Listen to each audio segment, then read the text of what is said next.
You are listening to Under the Gun, Book 9 of the Nadia Wolf Series, written by Nicolette Pierce. Copyright 2023. Audio copyright 2025 by Pierced Heart Publishing. Digitally narrated with full cast of voices.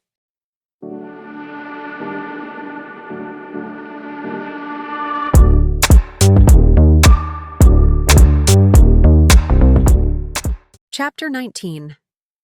I awoke to the sound of soft beeps. My gaze sluggishly moved around the room until I found a machine next to me. She's awake. It took me a moment to place the familiar voice. Maya's face came into view, and then David's. Are you okay? Do you feel any pain? Do you need water?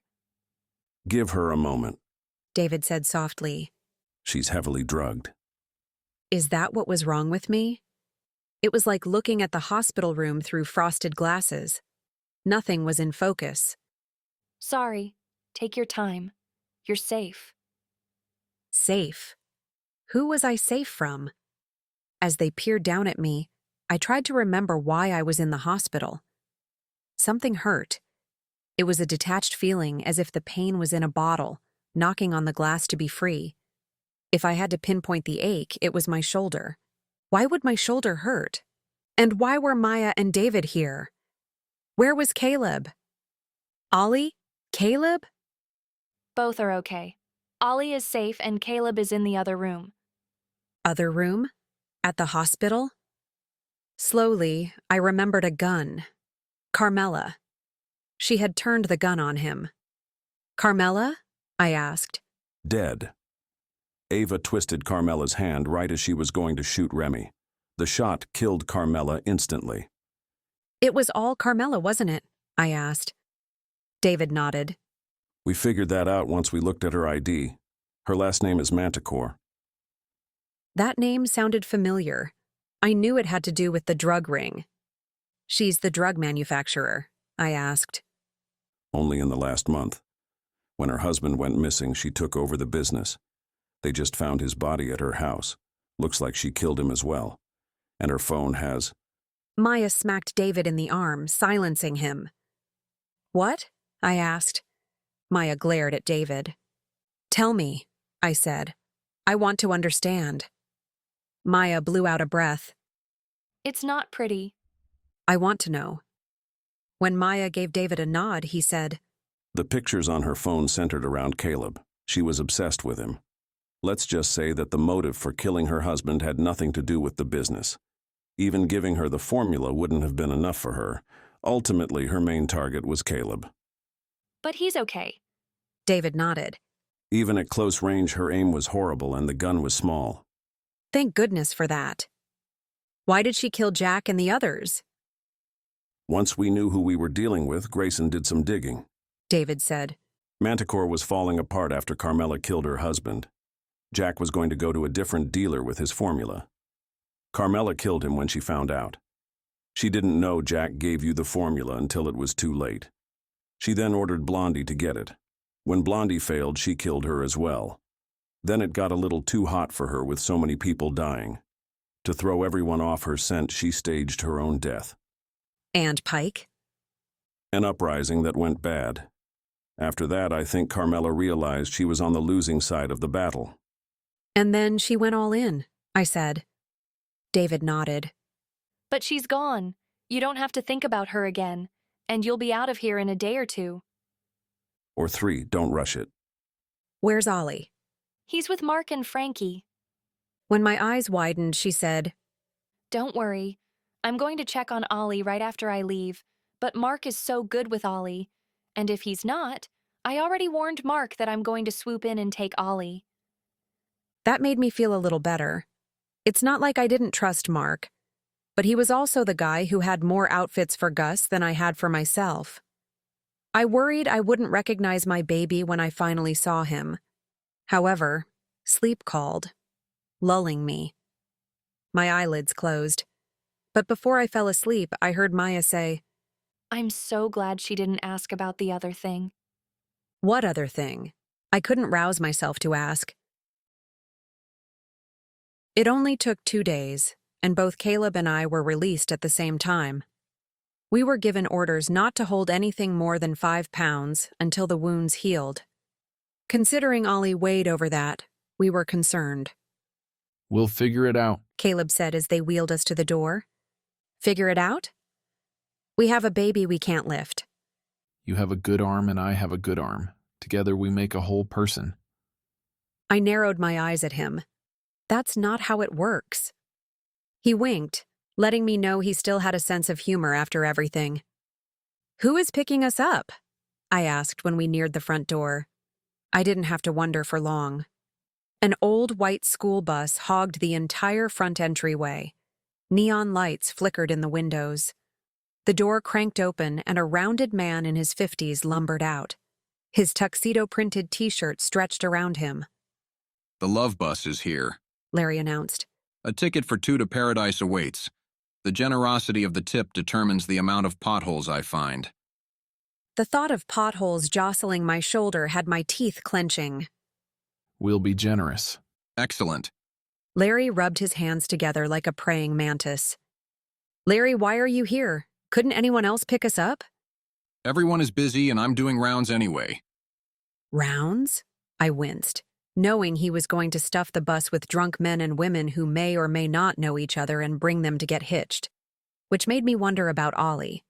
Who was watching him if Mark and Frankie were busy with the chapel? And why was everyone too busy to pick up wounded friends? I'll pay your commission if you take us straight home, I said, knowing we would need our car to pick up Ollie. Double commission on a full bus. Deal. I want payment up front. I took out my phone and transferred the money. Once he verified it, he grinned and then waved us onto the bus. Groaning as I forced my stiff body to move, I said, I paid extra for the no pothole drive. Your wish is my command. Once Caleb and I were on the bus, he closed the door and chugged out of the hospital parking lot. I leaned against Caleb's good shoulder. Kissing me on the top of my head, Caleb said, We'll be home soon. When his phone rang, I grudgingly sat upright so he could answer the phone. Jessica. He said when he saw the caller ID. He pressed to answer. Hey, is the... He held the phone away from his ear. All I heard was a lot of rage. Side pot and side wager were yelled a few times. It's not a big deal. Caleb said to his enraged manager. Apparently to Jessica, who always strove to maintain Caleb's appearance, it was a big deal. Caleb winced as she continued to shout. Jessica, what will make this better? I'll do whatever it takes to stop the abuse on my ear. When she finally stopped yelling, he pressed his ear to the phone and then winced again. Yeah, go ahead and book it. When he ended the call, I asked, What is she signing you up for? A tour. Tour? Appearances at casinos around the States. She's been hounding me to do it for years. Don't worry, I'll make sure it's a short tour so I'm not gone too long. He was going to leave me in bad luck Vegas? That did not sit well with me. By the time we reached home, I decided there was no way he could leave without me. We'd pack up Ollie and go on the tour after we were healed enough to hold him on our own. However, when Larry pulled in front of our house, my thoughts nosedived. What is going on? I asked, seeing the cars surrounding the house. I recognized some of them, but there was also a plumbing repair truck and a white van. Maybe they got someone to fix the laundry pipe. Muffin said it was broken. She turned the water off, right? She said she did. We glanced at each other before we exited the bus. Dread filled me, knowing Muffin had a tendency to say one thing and do something else. Maya walked out of the front door with a filled garbage bag. She halted when she saw us. You're home already? But you were supposed to go to the chapel first. Larry. Larry closed the bus door and floored it, leaving a cloud of exhaust. I gave him a huge tip so he didn't bring you here. Maya complained. I gave him double commission to bring us home, I said. Well, that explains it, she said with a frown. I was hoping to spare you from this until after cleanup. Spare us from what? When David and I came to pack a bag for Ollie, we discovered your house was flooded. Flooded? How bad? Maya winced. Water poured out of the door as soon as we opened it. We called for service right away and turned off the water. But because it sat so long with the water running, there is too much damage.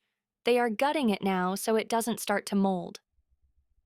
Muffin said she turned off the water. Maya shrugged. I don't know what happened. Maybe she turned the knob the wrong way. She would have known. Water would have been gushing out. Was this her revenge for firing her and kicking her out?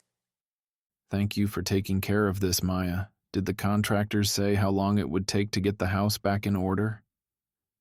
When she winced again, I knew we wouldn't see the inside of our house for months. We were homeless again. Mark and Frankie already offered for you to stay at their house. And you're more than welcome at ours. Even Grayson said they have enough room at the bed and breakfast. Thank you, I said.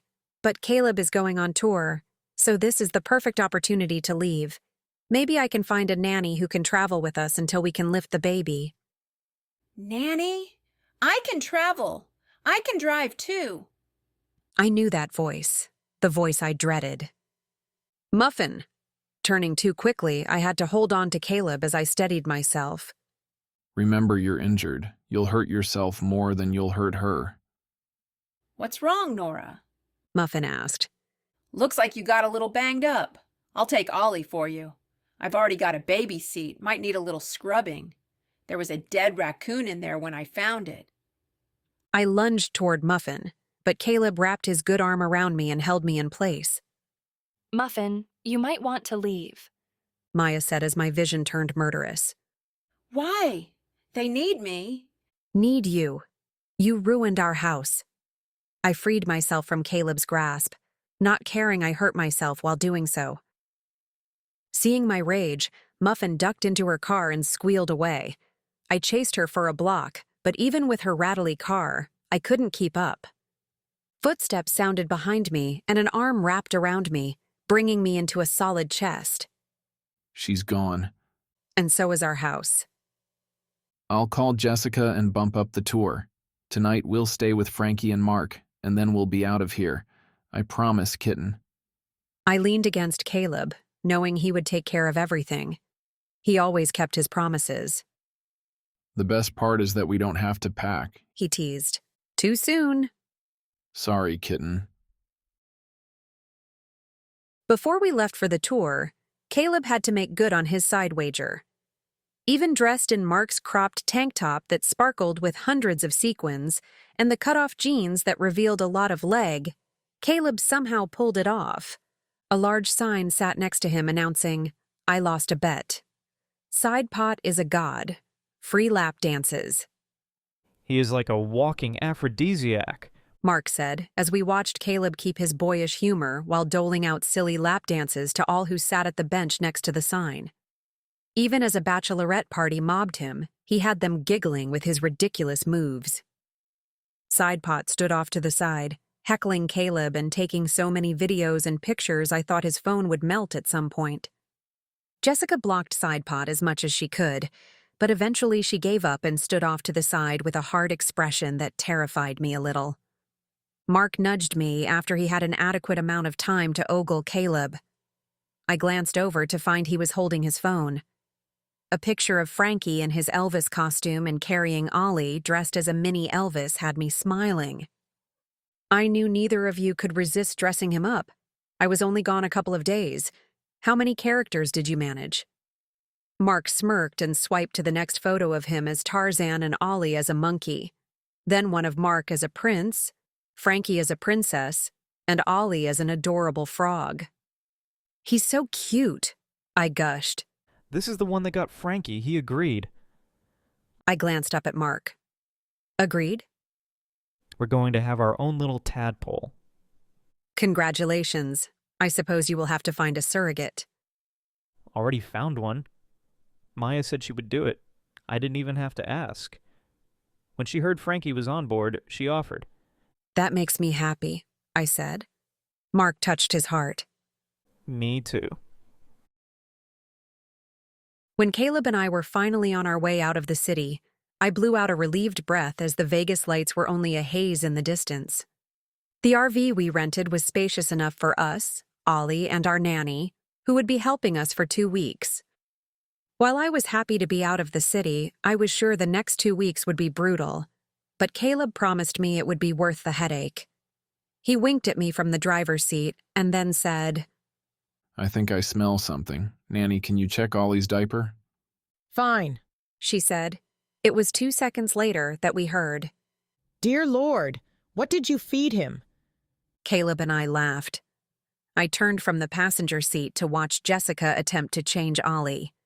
She gagged, her whole body heaving at the stench. As she dabbed at his bottom like one would dab a dainty napkin to their mouth at a tea party, Ollie peed. His aim was true, and the warm fountain hit her in the forehead. Her squeal was everything I'd hoped it would be. I turned back to Caleb.